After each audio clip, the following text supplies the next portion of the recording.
Welcome back to Learn Java on Codecademy. We're in the data structures section, last lesson, generalizations. It says great work. What did we learn so far? For loops used to repeatedly run a block of code. For each loops, a concise version of a for loop. ArrayList stores a list of data. HashMap stores keys and associated values like a dictionary.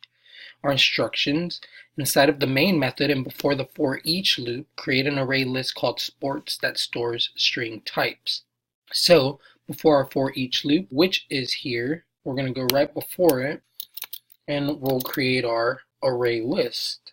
Array list, we want it to be a string and we're calling it sports, and we want it to be a new array list, which takes string.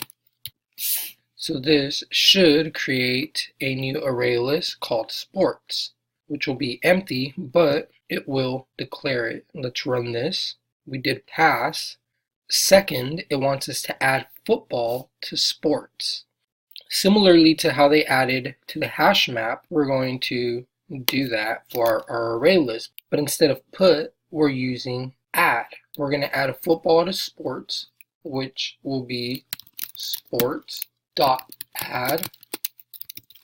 football.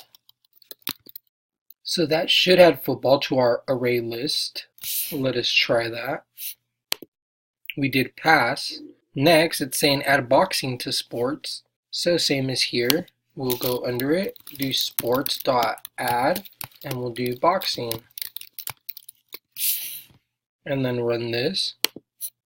Now our array list contains football and boxing. Then the first for each loop in the code editor is missing the code that should be run inside of the for each loop type. So here's our for each loop.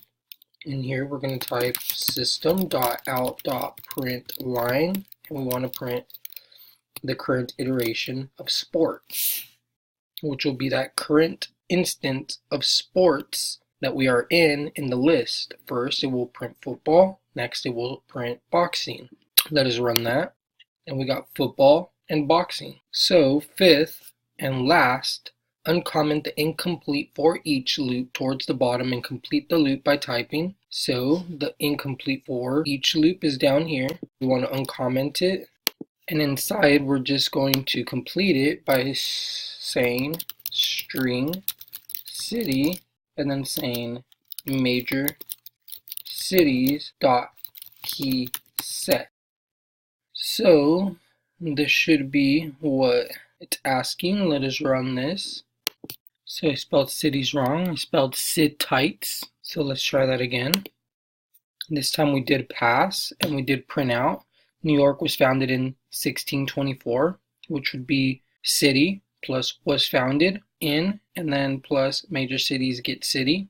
So the value of that first city is 1624. Therefore we print New York first, and then was founded in, and then the value of New York, which is 1624.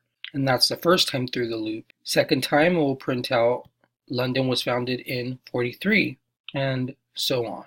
The important thing is just remembering all the stuff that we've learned about, most importantly, for loops, for each loops, array lists, and hash maps. And loops, like it says, allow us to repeatedly run a piece of code. For each loop is more concise version. One will allow you to initialize a variable counter, while the other one does not. Array list lets us store list of data. Hash map allows us to have key and value pairs. As long as you guys understand that, we're doing great. That is the end of Learn Java's data structure section.